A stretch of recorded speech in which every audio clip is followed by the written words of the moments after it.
베드로가 고넬료 집에 도착하였습니다.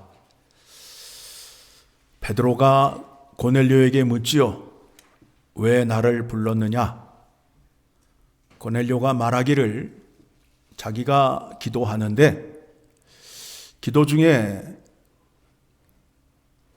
한 사람이 서서 내게 말하기를 요빠에 가서 베드로를 데리고 오라 하는 말씀을 듣고 사람을 보내어서 너를 이곳에 오게 하였다.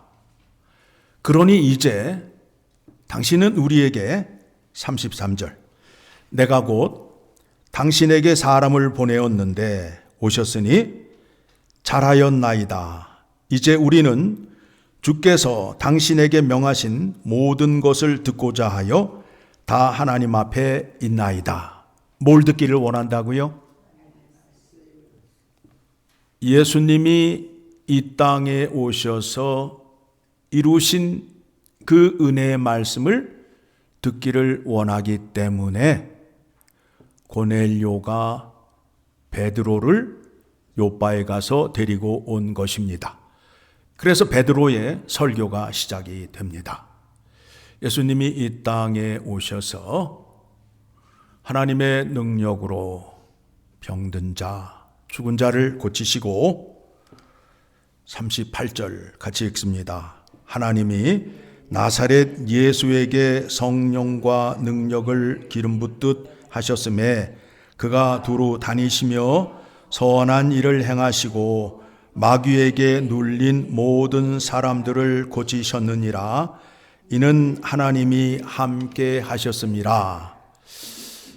그리고 그의 이름을 믿는 자는 죄 사함을 얻는다라는 말씀을 할 때에 성령이 하늘에서 내려와서 각 사람에게 임하였고 그리고 난 후에 세례를 베풀었습니다.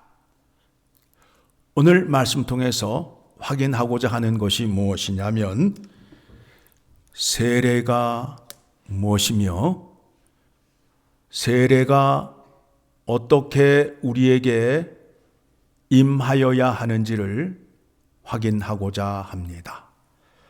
여러분들 다 세례 받으셨지요? 세례를 어떻게 받으셨어요? 믿음의 고백으로 받으셨어요? 아니면 세례를 받을 때에 물 세례를 받을 때에 구원을 받으셨어요? 뭐예요? 전자예요, 후자예요? 헷갈려요? 내가 세례를 받음으로 인하여 구원을 받게 되면 행위 구원이 돼요. 그런데 오늘 본문의 말씀을 보게 되니까 성령이 임한 자는 뭘 받더라? 세례를 받더라. 성령을 먼저 받고 믿음의 고백을 한 후에 세례를 받으셔야 돼요. 이와 같은 순서를 따라 세례를 받지 않게 되면 교회 안에 심각한 일이 일어나게 됩니다. 교회 가운데 총체적으로 문제가 많았던 교회가 있었어요. 그 교회가 어느 교회냐 하면 고린도 교회예요. 고린도 교회의 문제를 우리가 알고 있어요. 고린도전서 1장의 말씀을 보게 되면 그 안에 있는 교인들은 세례를 받았는데 4개 분파로 나누었잖아요. 바울파, 아볼로파, 게바파, 예수파가 있다고 자랑질하였다고요. 그러면 여러분 생각에 세례를 바로 알고 받은 것이 되는 거예요? 아니면 엉터리로 세례를 받은 거예요? 후자가 되잖아요. 엉터리 세례라니까요. 오늘날에도 거짓 신앙 고백으로 세례를 받은 사람들이 교회 안에 많아요. 많아요. 예수 그리스도의 이름으로 세례를 받게 되면 그 사람은 예수님의 제자가 될 수밖에 없어요. 그거는 내가 하는 것이 아니라 하나님의 능력으로 이루어지는 거기 때문에 부인할 수가 없어요. 만일 그와 같은 현상과 증상이 나타나지 않게 되면 여러분 주님 앞으로 나아가셔서 은혜를 간구하십시오. 세례는 무엇이냐 하면 예수 그리스도와 연합이 되는 거예요.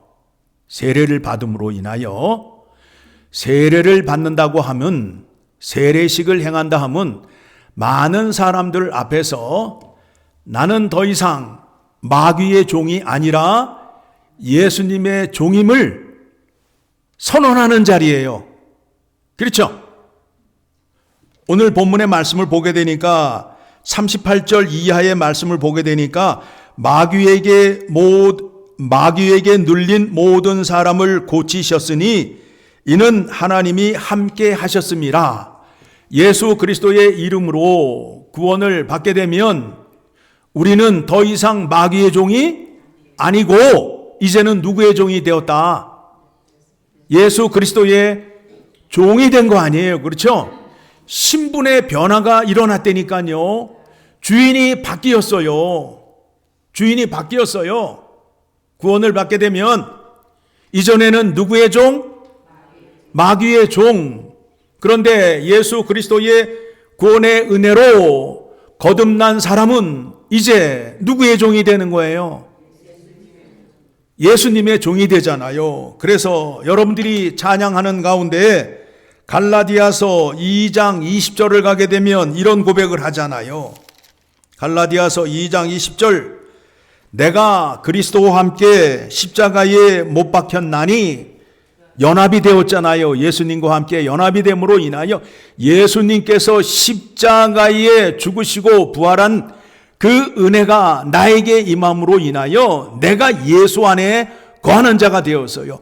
그런즉 이제는 내가 사는 것이 아니요 오직 내 안에 그리스도께서 사시는 것이라.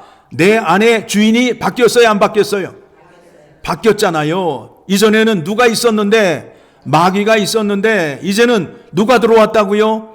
예수 그리스도가. 이와 같은 증상이 나타나셔야 된다라는 거예요. 그런데 아직도 마귀와 함께 즐겁게 노는 사람들은 아직도 누구의 종이다? 마귀의 종이다. 심각한 거예요. 이제 내가 육체 가운데 사는 것은 나를 사랑하사 나를 위하여 자기 자신을 버리신 하나님의 아들을 믿는 믿음 안에서 사는 것이라. 내가 육체로 살고 있지만 내 안에 주인이 바뀌었다. 주인이 바뀌었다. 그래서 이제는 주님을 위하여 사는 자가 되었다. 주인의 말을 들으며 사는 종이 되었다라는 거예요. 이와 같은 증상이 나타나셔야 돼요. 그렇지 않으면 심히 곤란한 거예요. 자, 그래서 세례를 받을 때에 첫 번째가 뭐냐면 나는 더 이상 마귀의 종이 아니다. 나는 누구의 종이다? 예수님의 종이다를 세상에 선포하는 거예요. 선포는 해놓고 마귀와 함께 더불어 먹고 마시며 떠돌아다니면 안 되신다라는 거예요. 두 번째는 뭐냐 하면 예수 그리스도와 연합된 자가 됨으로 인하여 주님의 몸의 지체가 되었어요. 교회 머리는 누가 돼요? 예수님이 되시고 우리는 교회 안에 지체가 되어서 그 지체의 직분을 사명을 감당하잖아요. 그렇죠? 머리가 있고 몸의 지체가 있는데 이 손은 누구의 명령을 따라요? 옆집 아저씨의 명령을 따라요? 머리의 명령을 따라요? 머리의 명령을 따라야 된단 말이에요. 그래서 세례를 받은 자는 교회에 들어와서 직분자를 세워주시고 교회 회의에 교회 일에 책임을 맡기는 거예요. 그렇죠? 그래서 교회에서 직분을 주기 위해서, 교회를 맡기기 위해서 물어보는 것이 무엇이냐면 세례를 받았느냐 안 받았느냐. 왜 받아야 된다고요? 예수 그리스도와 연합된 자가 되어야 누구의 명령을 따른다? 예수님의 명령을 따라야 되기 때문에 그렇다라는 거예요. 그렇죠?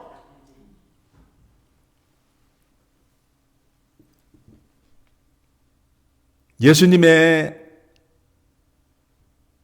은혜를 받고 예수 그리스도의 은혜로 사는 자들은 예수님 말씀에 죽기까지 순종할 수밖에 없다라는 겁니다.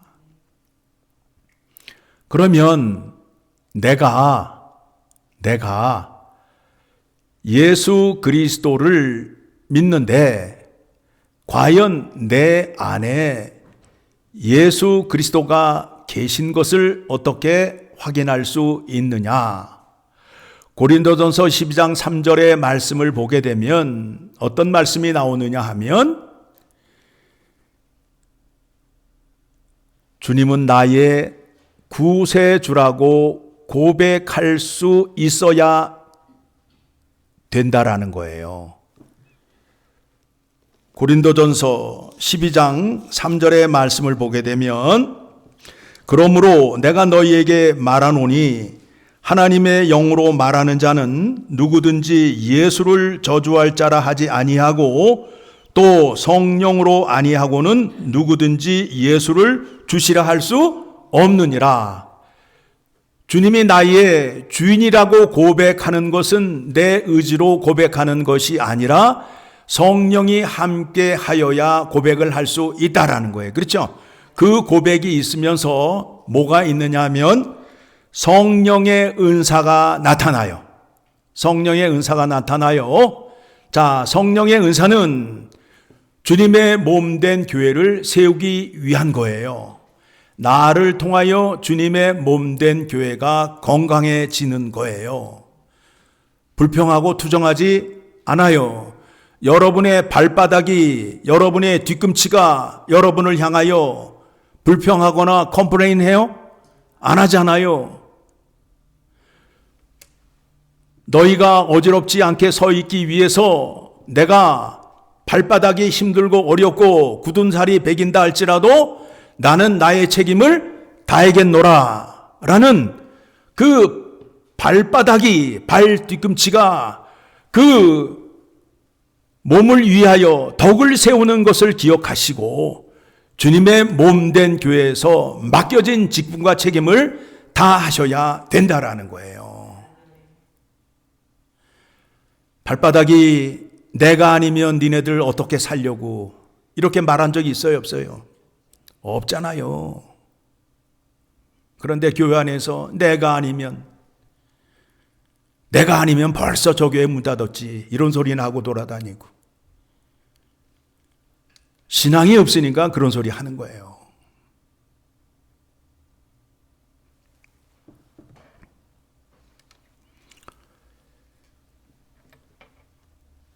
예수 그리스도의 이름으로 세례를 받은 자는 더 이상 마귀의 종이 아니고 예수 그리스도의 종을 일하는 것을 선포하고 주님의 몸된 교회의 직분자로서 예수님의 몸을 세우고 영광을 세우는데 함께 하는 자가 된다라는 겁니다. 그렇게 할 수 있는 사람은 어떤 사람이라고요? 예수 그리스도의 이름으로 세례를 받은 사람들이 할 수 있는 거예요. 그런데 고린도 교회 교인들은 많은 사람이 모여서 똑똑하고 잘난 사람들이 많이 있었지만 어디서부터 잘못되었다? 세례의 문제부터 잘못되어서 예수 그리스도와 연합된 믿음의 교리가 그들에게 없음으로 인하여 그 교회는 날마다 하나님의 영광을 올려드렸다. 날마다 쌈박질했다. 교회가 왜 싸워요? 교회 안에 왜 마음이 갈라져요? 자기 주장을 펼치니까 그렇잖아요. 주님의 몸 된 교회는 자기 주장을 할 수 없는 곳이에요. 예수님의 명령과 가르침을 죽기까지 순종하는 곳이고, 순종하는 데 있어서 내 의지로 순종하는 것이 아니라 주님이 본을 보여주시고 행하신 대로 따라가는 것이라는 것을 깨닫게 하는 곳이란 말입니다.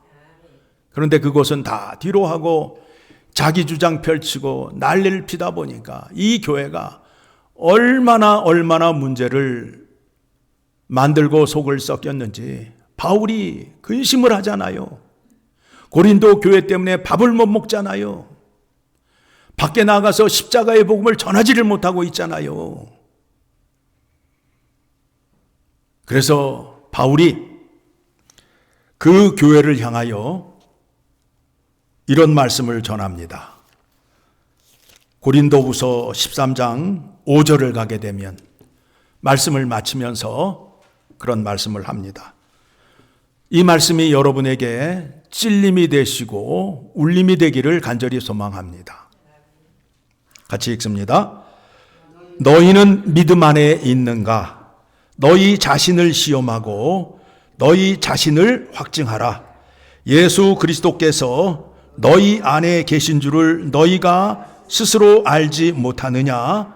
그렇지 않으면 너희는 버림받은 자니라. 무서워요, 안 무서워요? 여러분 안에 예수 그리스도가 계시면 더 이상 마귀의 명령을 따라 마귀와 함께 어울려 다니는 자가 안 돼요. 예수님의 명령을 따라 행하는가 행하지 않는가로 여러분의 마음을 시험해 보라는 거예요. 세상의 말이 무서워요? 예수님의 말이 무서워요? 말로는 그렇게 해요. 그렇죠? 그런데 판단은 어떻게 해요? 세상이 더 무서워요. 그런데 그렇게 행하지 않으면 어떻게 되라고요? 너희는 버림받은 자니라. 무슨 얘기예요? 구원받지 못한 자요. 마지막 때에 예수님께서 뭐라 그래요? 내가 너를 알지 못한다. 아버지의 뜻대로 행하는 자라야 천국에 들어갈 수 있다라는 거예요. 많은 일을 하고 많은 봉사를 하고 많은 업적을 세웠다 할지라도 예수님을 나의 구세주로 섬기지 아니하고 그 명령을 따라 행하지 아니하면 버림을 받은 자라는 거예요. 무서워요, 안 무서워요? 전혀 안 무서운 표정이신데 지금. 우리 믿음이 확실해야 주님이 다시 오시는 그날이 두려워요, 안 두려워요? 준비하시라고요. 언제? 내일, 오늘. 오늘 당장 준비하시라고요.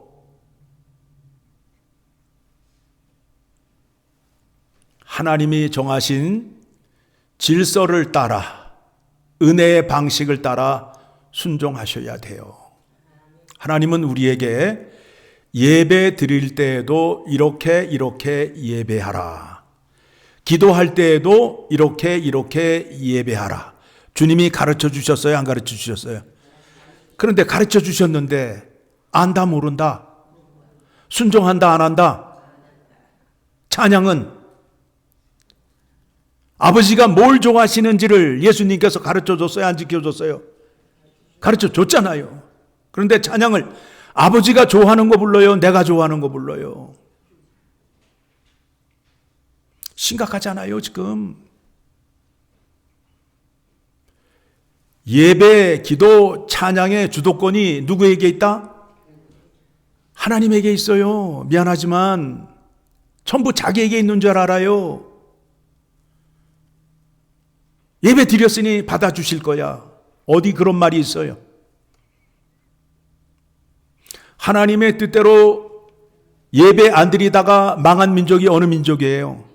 이스라엘 아니에요. 좋은 재물 들고 나아갔다고요. 캐시 이만큼 들고 나아갔다고요. 그런데 하나님이 그걸 기뻐하지 않으셔요. 자, 미가서입니다. 미가서 6장을 가게 되면 6절 같이 읽습니다. 내가 무엇을 가지고 여호와 앞에 나아가며 높으신 하나님께 경배할까?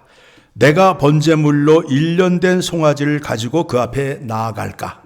하나님께 제사를 드리러 나가는 거 아니에요? 1년 된 송아지 좋잖아요, 제물로. 7절 여호와께서 천천의 순양이나 만만의 강물 같은 기름을 기뻐하실까? 내 허물을 위하여 내 마다들을 내 영혼의 죄로 말미암아 내 몸의 열매를 드릴까? 숫송아지로 안 될 것 같아. 그러니까 어떻게 해요? 내 마다들을 제물로 바칠까? 고민하는 거예요. 자기의 죄사함을 위하여. 그때에 8절에 뭐라고 그래요? 사람아, 하나님의 사람이 아니에요. 이 사람은 하나님을 모르는 사람이에요. 그러니까 뭐라고 그래요? 야, 이 꼴통아, 교회 안에도 꼴통이 많죠. 주께서 선한 것이 무엇임을 내게 보이셨나니. 약속의 말씀을 보게 되면 하나님께서 원하시는 것이 무엇인지를 보여주셨잖아요. 순종이 제사보다 낫다. 재물 좋은 거 들고 가려고 애쓰지 말고 6일 동안 하나님 말씀 지키며 잘 살아라. 그러면 하나님이 너를 기쁘게 맞아주고 네가 소원하는 것을 들어주신다. 여호와께서 내게 구하시는 것은 오직 정의를 행하며 인자를 사랑하며 겸손하게 내 하나님과 함께 행하는 것이 아니냐라고 반문을 하잖아요. 이와 같은 실수, 이와 같은 믿음을 갖고 있는 사람들이 오늘날 교회 안에 얼마나 많은지 몰라요. 내가 드렸으니 주실 거야. 아니에요. 정확하게 하셔야 돼요. 예배도, 기도도, 찬양도 하나님이 정하신 방법대로, 하나님의 뜻대로 행하셔야 돼요. 그러기 위해서는 집에서 머리를 굴리는 게 아니라 어떻게 하셔야 된다고요? 하나님의 말씀을 펴놓고 찾아보며 확인하고 순종하는 자리로 나아가셔야 되잖아요. 그렇죠? 그렇게 하면 누가 좋아요? 여러분이 좋잖아요. 여러분이 그렇게 하셨으면 좋겠습니다. 그와 같은 믿음을 가지시고 하나님을 만나셔야 돼요. 무속신앙, 우상숭배는요, 자기 마음대로 행하는 거예요. 자기 마음대로 행하는 거예요. 우상숭배의 끝판이 그 신을 자기 집 지하실에다 갖다 놓는 거예요. 저 산꼭대기 돌 밑에 올라가는 것도 귀찮아 이제는. 그러니까 어떻게 해요? 지하실 밑에다 갖다 놓고 언제 내가 필요하고 내가 시간 날 때 찾아 내려가서 구하는 신앙이 무슨 신앙이라고요? 우상숭배, 무속신앙이에요. 이스라엘 백성들이 제사를 드리기 위해서는 어디를 가야 된다? 예루살렘 성전을 올라가야 되잖아요. 거기가 해발 900m, 여리고 쪽에서는 1100m를 올라가야 된다고요. 힘들어요? 안 힘들어요? 힘들잖아요. 그런데 이방신은 어떻게 해요? 상수리 나무 밑에서 드리면 돼. 집 동네 뒷산에 상수리 나무 밑에서 제단 쌓아놓고 제물 갖다 놓고 제사 드리면 된다고요. 편해요, 안 편해요? 편하니까 어떻게 했어요? 이스라엘 백성들이 예루살렘 올라가는 걸 좋아했어요? 상수리 나무 아래 가서 제사를 드렸어요? 그러다 망했다니까요. 여러분의 방법대로, 여러분의 생각대로 하나님 앞에 나아가지 마시고 하나님 정하신 방법이 무언지를 깊이 묵상하시고 깨달으셔서 영광 올려드리고 구하는 모든 것을 다 누리는 여러분 되시기를 간절히 소망합니다. 기도하겠습니다.